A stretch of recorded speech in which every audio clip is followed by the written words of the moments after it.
wutali Matam foofe nag bëri na lool ñoo xam ne daal ña nga ca war a soogi ñaari fan tey amuñu ndox ndax forage yi foofee moo doxatul Senelec moom moo fayul léeg-léeg li bandel ñaa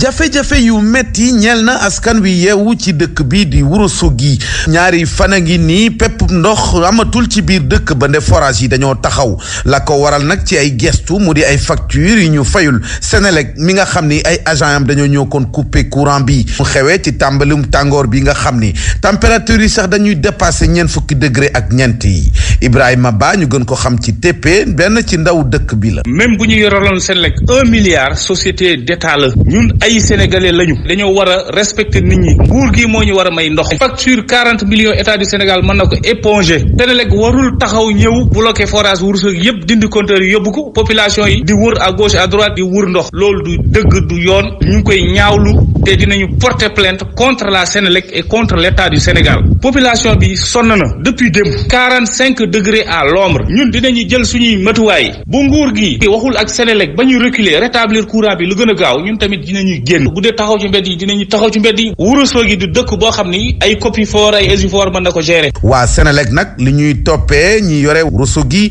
xayma nañ ko ci lu xaw a jege fukki millions ak juróom-benn waaye nag ci xalaatu maire bi di maître Moussa Bokar Thiam ay tractation ñu ngi ci kawam lépp rek kon ngir ko courant bi ñu mun ko indiwaat waaye nag maire Ourossogui di dëkk bu gën a mag ci diwaanu Matam xamle na ni ñu fexe kon ba indi Sen'Eau mu yore ndoxu Ourossogui rek mooy saafara bi gën a am solo ngir dakkal jafe-jafe yi ñuy am at bu ne ci lu ñeel wàllum ndox mi mu ne kon seen naataango Ali Bandel ñaa fi ci doonu Matam pour RFM. Ali Bandel wax nga ko kon ñàkk fay facture moo waral ba Senelec ñëw fay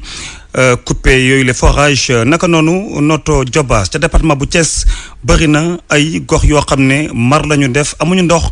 yàgg na daal lañ koy jooytu waral tey ñu amal seen i sitting ngir ñu daal leen a dégg naam am na juróom-ñeenti forage yi ñu fa samp diggante Tasset ak Notto waaye dara njëriñuñ ko fa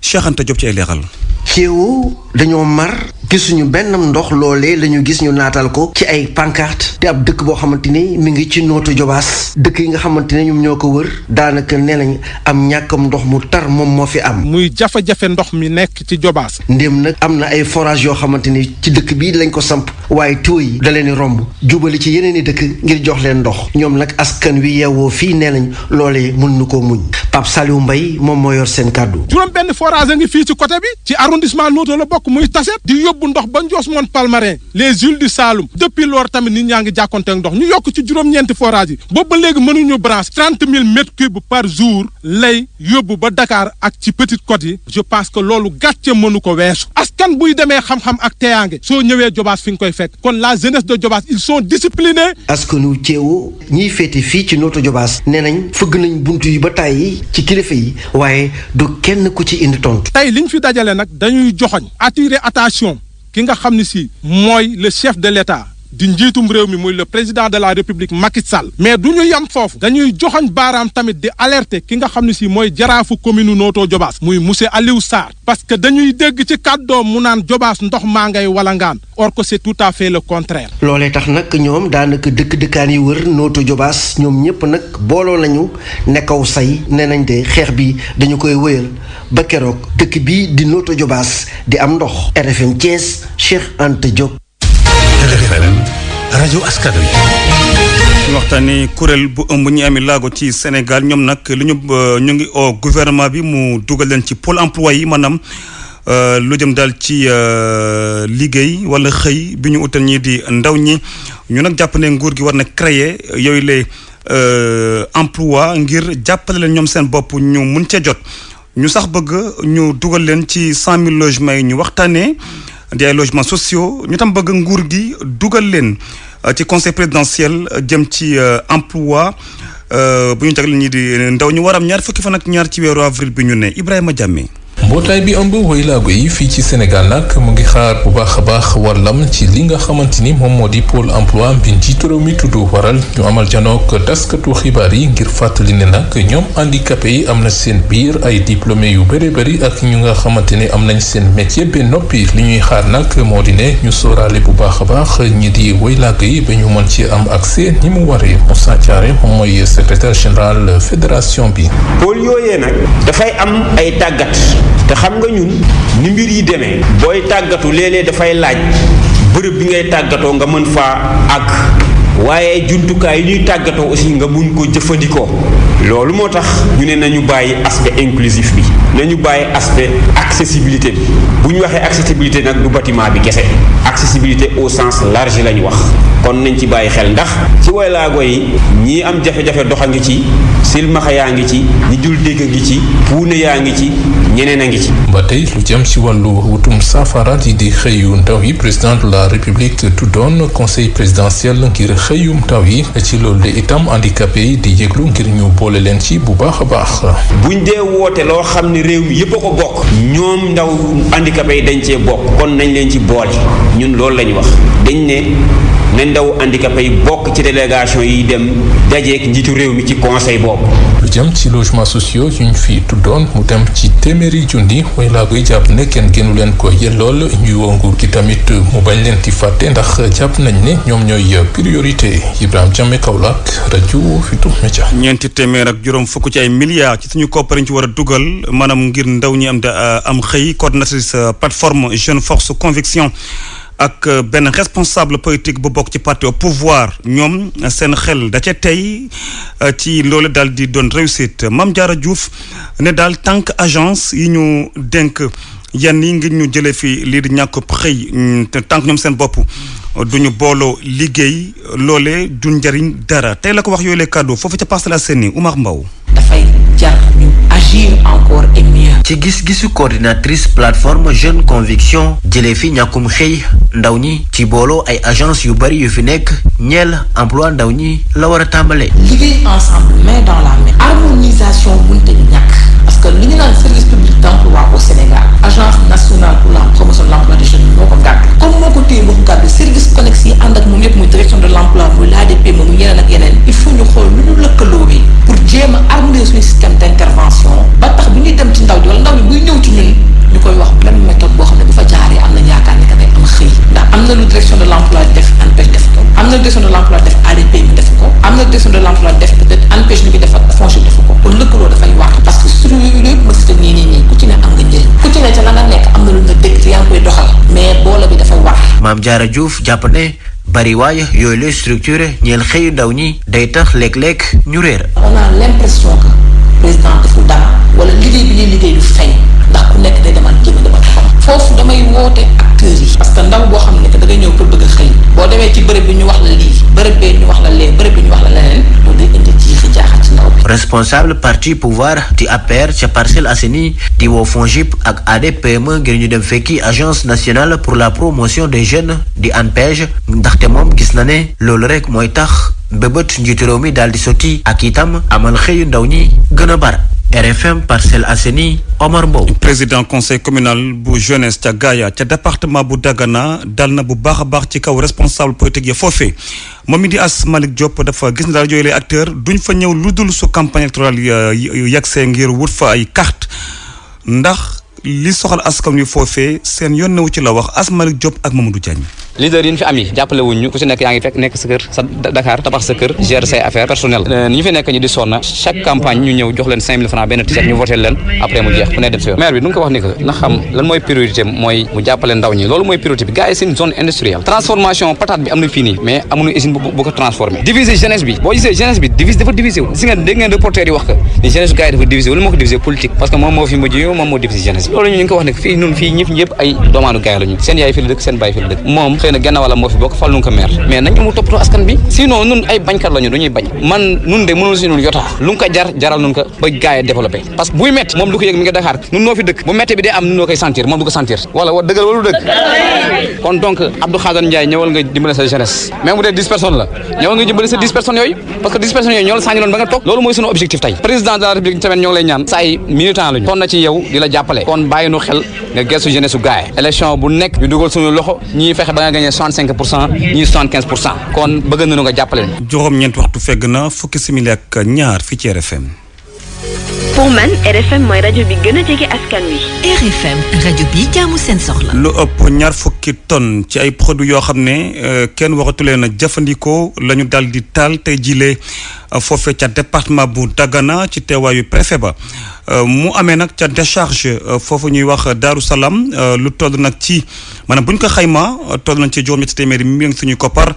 liñ nag taal mu ngi jëm ci lu ñu waroon a dundee ak yenn médicaments yi ñi amal loolu di service bu commerce ba département bu Dagana Mamadou Diagne ay leeral. lu ëpp ñaar fukki tonnes ci produit yu baaxul yoo xam ne bu ñu ko xaymaa mi ngi toll ci 800 millions ci suñuy koppar moom lañ daal di génne ci marché yi nekk ci biir département bu Dagana daal di leen di taal liggéey bi nag ñi ngi ko amal ci lu toll ñaari at tax ba kii di préfet bu département bu Dagana di Ibra Fall di koy rafetlu. li ñu fi wàcc tey ci produit li ci ëpp ay produits yoo xam ne dañ koy lekk mais am na ci surtout ay médicaments ay garab loo xam ne dafa war a faj nga denc ko ci sa pharmacie parce que médicament pharmacie lañ koy jaay ba mu yàqu nga bëgg ko jaay doomu aadama pour mu faju kooku jarul ngay nekk médecin pour xam ni loolu posen la. dontele kii di chef de service départemental bu commerce intérieur amal na réalisation jilee waaye taxul ba ñenn ci commerçant yi daal di jóg di ñaawlu méthode yi muy utiliser waaye nag kii di Mouhamadou Moustapha Mbaye di chef de service départemental bu commerce intérieur bi mi ngi xam leen ni tuuma yi ñuy teg ci ndoddam tax ko ci laalu si. su fekkee am na ñoo xam ne ñoom dañuy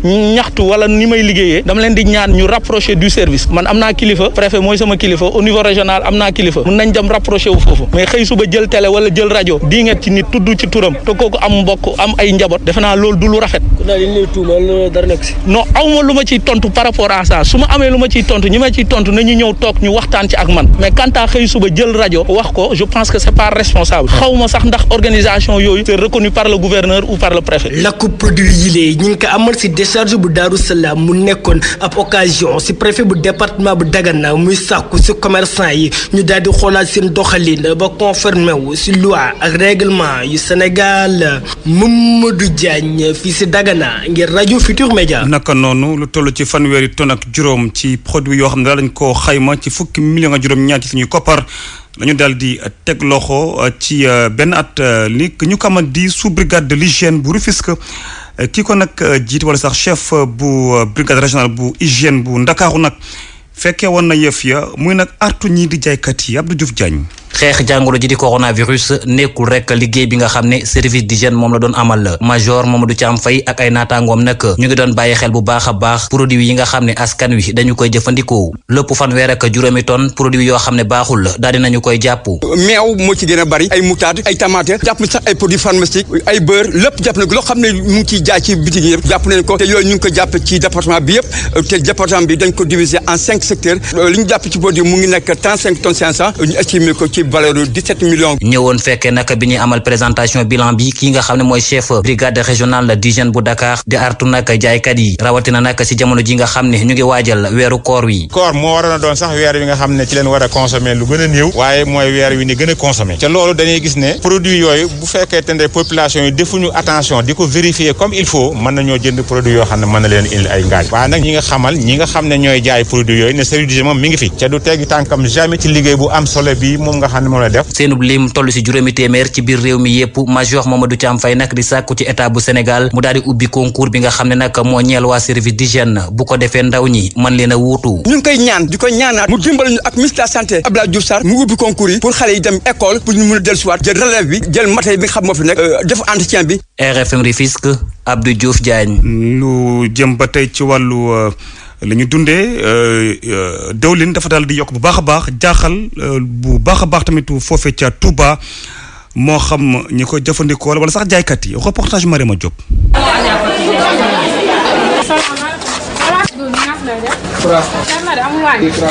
bidon bi litre bi ñaata la.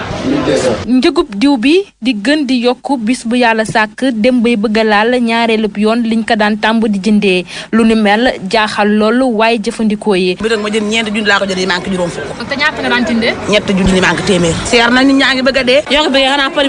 waxtu la yokku ma. bët bu set ak la jay tege métti na trop ci jéggi de. yokkute boo xam ne sax dem na ba jaaykat yi gisatuñ ci seen bopp Dame Ndoye di boutiquier fii ci marché Ocass bu Touba mu ñu xamal ni jafe-jafe sax lay am ngir jaay diwama. daanaka boo jëndee sax ñaari bureau diw pour mu gaaw a jeex des fois problème lay doon ci yow te en plus maanaam boo bëggee di fay weer tamit noonu jigéen ñi am na ñoo xam na la lépp. ñi nga xam ne nag ñoom ñooy jëlee diw gi biti réew di ay commerçant ne yokkute bi dara waralu ko lu dul yoon bi muy jaar transport bi moom moo cher May Dieng bokk ci ANACIS bu Touba kuréel gi ëmb jaaykat yi. li nga xam moom moo ko yokk mooy transport moo cher. boo ko doon jënd exemple $13 tey minimum yaa ngi ko jënd ay $21 wala $24 dogoo ñëw nga fay douane. saafara si mooy nguur gi wàññi douane bi bu ñu sukkandikoo ci naataangoowam bi di Modou Mbaye. comme état moom moo yokk douanam mu wàññi loxoom. parce que moom bu yokkee douane bi mënul imposer nit ñi diwlin bi lii ngeen koy jaay. fii nag ci douane bu Touba yokkute diwlin gi moo xam ki koy jëfandikoo ki koy jaay ba si ñi koy jëlee biti réew lenn rek la ñu bëgg mooy nguur jàppale leen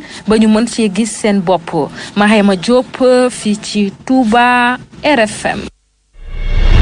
ak RFM kumpa jeex na.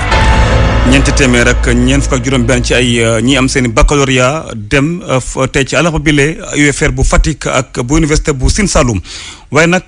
amical bu ëmb étudiants yu gox ba nag di artu ndax li ñu bëgg ñooñee xam mooy foofee location mu cher na lool te ñooñee am baccalauréat bu ñu moyul dinañu ami foofee jafe-jafe Fatick am na tëggu jabi. Mohamed Camara moom moo jiite amicalu étudiants yi nekkee ci campus bu Fatick bu université bu Sine Saloum tey jii ci suba nag fekke woon na amphi de rentrée bi nga xam ne moom lañ jagleeloon bachelier yi nga xam ne ñoom la ñu orienté ci université boobu ñi ñëw ci Fatick nag 446 la ñu waaye ku moyul ñu ëpp ci ñoom daañu am ay jafe-jafe ngir rek am logement ndaxte nee ñu location bi fi mu ne nii dafay yokk bu baax a baax ci biir Fatick. pour mën a am logement dañoo am jafe-jafe yooyu noonu nga xam ne moo fi nekk si wàllu ut kër te fi mu toll nii ñoom ñëpp soo xoolee amul kenn koo xam ne mën na si am kër bu baax parce que dañ lay laaj ba 150 ba 200 000 francs si ay appartement yoo xam ne ay 4 chambres lay nekk jaaxle moom am na jamono ji parce que nouveau bachelier yu ñëw yëpp am nañ problème fu ñu leen di dugal. xaritam bii di Ahmed Mbaw jiite commission sociale amicale bi moom itam nu ni mel jot téeméer boo jël fanweeri ak juróomi rek la ñuy loger ci biir campus social bi. teg ci buñ doon laaj benn mois ci caution wala ñaar ren dem nañ ba ñetti weer yoo xamante ni dañuy wax ne étudiants yi nañ ko joxe donc loolu mu nekk jafe-jafe boo xamante ni ñu ngi koy rencontré. fi mu ne nag daanaka saa su nekk ñi ngi amal ay réunion ngir am ab solution ci jafe-jafe boobu nga xam ne moo nar a tegu ci kaw nouveau bachelier yi. campus social yi nga xam ne moom la ko di gérer foofu la ñuy jéem a dugal étudiants yi en attendant nag ñi am kër yu ñu nekk waaye kër yi nga xam ne moo nekk Fatick jamono ji nii am ko jafe na lool. nee ñu nag condition yu métti yi sax léeg-léeg day tax ba yenn étudiants yi di découragé am na ci sax ñoo xam ni dañuy mujjee bàyyi. waaw par le passé Fatick moom dafa dëgër. am nañu abandonné maintenant nag ren franchement loolu bëgguñ mu dal ñu. étudiants yi nag di sàkku ci kilifa yi nga xam ne ñoom ñoo yore université bi ak sax kilifa yi nga xam ne ñoom ñoo dëkkee biir Fatick ñu jàppale leen ñu régler seen problème logement yi nga xam ne moom la ñuy faral di am ci biir dëkk bi Aminata Goudiaby Fatick RFM. des ba tey ci njàng mi waaye ci beneen wàll ñi di waa Kekendo ak waa Ndefleng di ñaari kuréel ci université bu Ndakaaru te dañoo ñëw joxante loxo gannaaw seeni jàppante yi fa amoon ci université bu Ndakaaru tey nag ñu doon amalee waxtaan fii ci Ndakaaru ñëwoon ko sax fekkee ñi leen jiite wala seeni kilifa ñu na xamal ñëpp ne daal ñàkk déggoo la woon rek ci lenn waaye du dara Ndeye Mati Dieng. Kekendo ak Ndefleng weddi ba mu set ñiy wax ne xeex ba amoon ci université Cheikh Anta Diop diggante Jolaala ak séeréer kilifa yi ngànk seeni aada ak cosaan ñoom sax dem ba gisee ko neneen ne ñaari ndongo daara képp la yoo xam ne dañ doon jote seen biir ñoxo Baay Juuf mooy buuru Siin. li fi amoon nañu dégg ni ñi naan diggante séeréer ak Jolaala mais man bi ma ko déggee ça m'a fait mal mais comme autorité la mënuma tëb dem ci étudiant yi dama seet ñi nga xam ne mën nañ dajeek ñoom dans un premier temps bu demee ba affaire bi leer bi nga xam ne xaw na nooy man ma taxaw ñoom wax leen li ma leen di wax dañ ko tere Joola ak séeréer wala ñu jot. buuru Kabrous moom gis ne dafa jot ñu fàttali aada ak cosaan gi nga xamante ne moom la xeet yi moom Jean Baptiste moo yore kàddoom. gas loolu ba xoot ñu suul ko ci te ba pare ñu jublu ci booloo déggoo ndax ñi mun a participer ci développement Sénégal loolu ñëpp ñu ngi koy ñaawlu rawatina ki ñu fi yebal tey parce que moom nit jàmm la muy ñaax étudiants yi ñu teg loolu ci suuf ñi booloo def benn comme ni ñu ko xamee entre séeréer et Joola. ndongo daara yi bokk ci Kekendo ak Ndefleng di jéggalu ci li fi jot a xew di xamle ne lu ni mel dootul amati. buur yi ñoom ñooy suñu pap ñoom ñooy suñu kilifa ne ñu continuer du ñu ñaanal université am jàmm étudiants yi ñu liggéey génn université xam tam fu ñu jëm lu xew ñu woo autorités yi administrative ne leen suñu doom yi lu fa xew lu tax doo leen ko régler ainsi de suite pas ñu ñuy woo kese mais tam ne ñiy tudd suñuy autorités yi ñu yor foofu noonu université xam nu ñuy dundee. ngir sax gën a jubóole xeet yi dinañu amal benn journée culturelle le 21 mai muy bés boo xam ne porox ndoll la ci kilifa yi ngir fàttali xeet bu nekk li mu bokk ak moroomam. agent yi doon yëngu ci centre de traitement yi ci ngir xeex mbas mi ñoom ñëpp jot nañu seeni prime de motivation di ay leexali directrice des ressources humaines bu ministère de la santé Awa Fall Diagne ne bu dee am na ñoo xam ne jotuñu seen i payoor dafa rek fekk na ay procédure la ci wàllu administration waaye du ca ministère ba ñu déglu kii di Awa Fall Diagne ak Pape Bistiba. motivation Covid moom yaakaar naa ne xëy na dafa am ñoo xam ne dañ leen yéex a fay mais bi Covid bi commencé tàmbalee ba tey agent de santé yi nekk ci centre de traitement yépp fay nañ leen seen motivation Covid te li ci ministère waroon def yépp tamit pour ñu fay leen yi ci yu mujj yi tamit ministère def na ko xëy na dafa am tuuti tardement parce que procédure administrative ñépp xam nañ nu ñu mel mais ministère li mu waroon def yëpp def na ko am na ci sax ñu jot a fayee ko xëy na dafa am ñu des loolu moo waral wax bi mais wax dëgg yàlla ministère li mu ci waroon def yëpp def na ko. li tardé kon fu mu tardé. xëy na ci hôpitaux yi la man dama xamul mais wax dëgg yàlla ministère dafay virer hôpitaux yi pour hôpitaux yi mën a fay ñun liñ ci waroon li ñu warloo woon ak hôpitaux yi yëpp def nañ ko. syndicalistes yi ñi ngi kaas itam créé ay corps bu bees di administrateur de soins loolu lan la tekki. li ñuy mbébét mooy ñoom li ñuy réclamer ñu mun leen ko jox. te pour ñu mun leen ko jox fii rek lañ ko mën a jaaralee administrateur de soins certes amul mais décret bi mooy permettre pour mu am parce que ñoom dañu leen recruter ci niveau boo xamante ni mérité wuñ ko niveau bu gën a suufee infirmier yeeg sage-femme yi te ñoom ci seen bopp ñoom ñooy former infirmier yeeg sage-femme yi loolu moo tax bi ñuy sumbee liggéey bi ñu ne créer corps administrateur de soins mooy gën a jàppandi pour bu ñu créer corps boobu noonu ñoom ñëpp bu ñu defee seen quantum horaire ba mu mat sëkk ñu mun leen reclasser ci corps administrateur de soins pour que fonction publique mën leen reclasser.